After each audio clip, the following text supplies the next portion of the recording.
po si Abigail Molon and ito po yung final exam submission ko para sa How to be a Good Citizen in Our Community. So ang project po namin ngayon ay maglinis ng drainage dito sa Purok 2, RH9, Cotabato City.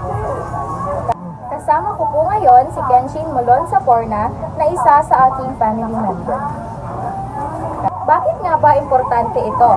Kasi kapag barado yung kanal, nagiging cause po ito ng flooding, health hazards, at magiging tirahan ng mga mosquitoes. So, simulan na natin! Tara na! So, sa ating paglilinis ngayon, kailangan natin ng stick, ng rake, garbage bag, at gloves.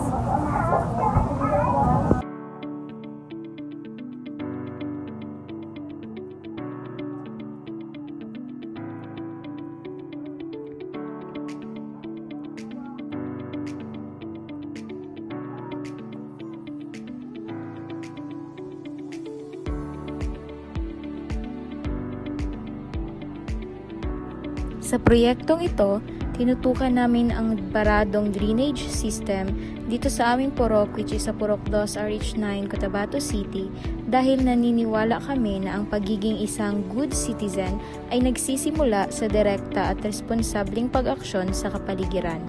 Makikita nyo rito kung gaano karaming basura, dahon at bato ang naipon dito. Kailangan talaga ng manual effort para maalis yung lahat. We are using gloves at rake para maging safe tayo.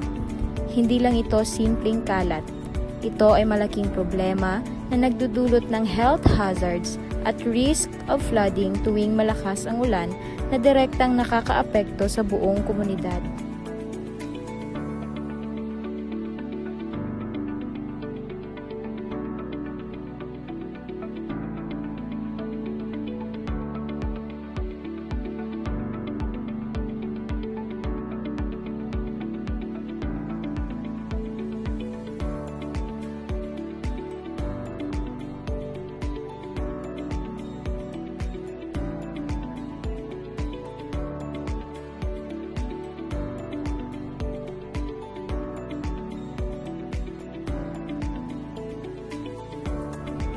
Ito ang trabaho na madalas hindi napapansin, pero essential para sa kalusugan ng lahat.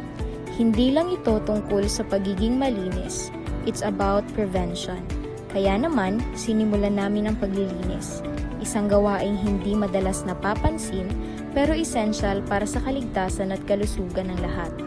Sa tulong ni Kenshin, talagang naramdaman namin ang community spirit. Mas mabilis at mas madali ang trabaho kapag may katuwang ka.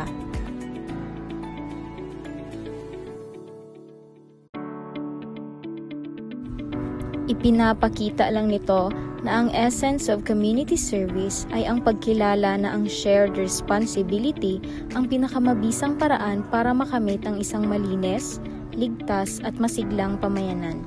Sa pamamagitan ng simpleng collective effort na ito, nagbigay kami ng solusyon sa problema at nag-iwan ng positibong epekto para sa lahat ng nakatira malapit dito.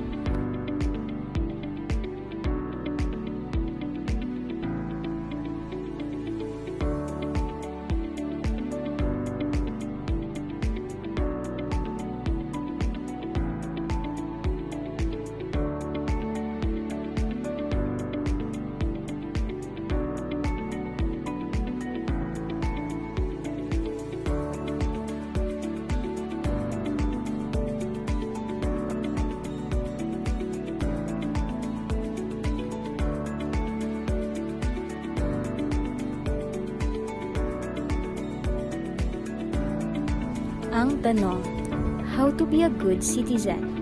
Para sa akin, it's not about grand gestures. It's about taking direct responsibility sa kapaligiran natin. Ang simpleng paglilinis na ito ay investment sa kalusugan at kaligtasan ng mga kapitbahay namin. We don't wait for the government. We start to change by ourselves. At natapos na namin. Ito ang final output. Maraming salamat sa panonood. Sana na ipakita namin sa inyo ang kahalagahan ng pagiging isang active and responsible citizen. Thank you and have a good day.